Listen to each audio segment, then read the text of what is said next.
مساء الخير. هنعمل وصفة النهاردة تنفع فطار، تنفع عشاء، مع سحور، اللي انتوا عايزينه. انا واحدة ما بحبش البابا غنوج مشوي، يعني ريحة الشوي ده مش بحبها. فانا بعمل صنف تاني كده زي يعني زيه، بس هي اسمها سلطة بتنجان.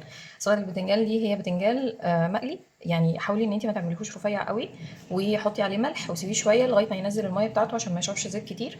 وفي انا عامله دقه في التلاجة، دي انا بسيبها لكل الاصناف اللي بتحتاج ان انا اعمل دقه. دي فلفل احمر معاه توم ومعاه ليمون وخل وملح.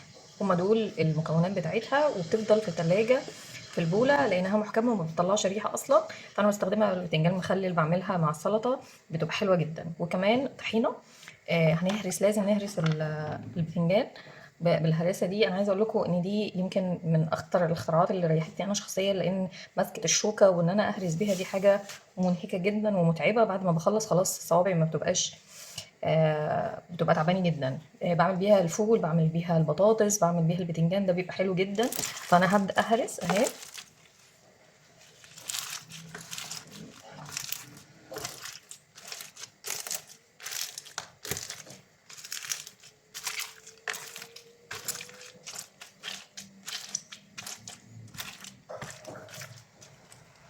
احط بقى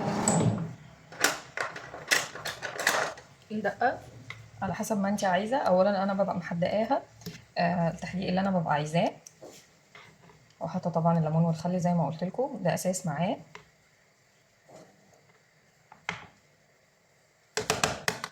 طحينه.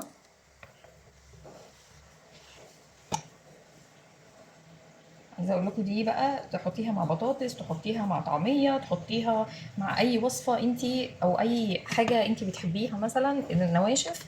فدي صنف من اصناف البتنجان حلوه قوي قوي. لما تاكليها هتلاقيه لا في فرق بين في الطعم كمان. وكل سنه وانتم طيبين.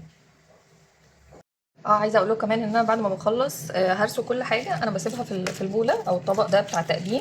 ده تupperware طبعا، فهو محكم الغلق، ده مش هيدخل لي اي هواء ولا اي روايح تبوظ لي الاكل بتاعي. بيفضل زي ما هو، باخد منه بمعلقه نظيفه وناشفه بالكميه اللي انا عايزاها في الطبق اللي انا هاخده او اللي انا هاكل فيه. وما باكلش من الطبق، ما باكلش من البوله دي، ما بسيبهاش بره. بقفلها كويس. بصوا، هما بيسيبوا كمان بياخدوا من بعض، من طعم بعض. كل بولات تupperware بولات محكمة الغلق، يعني دي لو اتحطت في اي حاجة تانية، التوم والفلفل ده هيضرب روايح في التلاجة غير طبيعية. وده طبعا الطبق هو بالغطا بتاعه.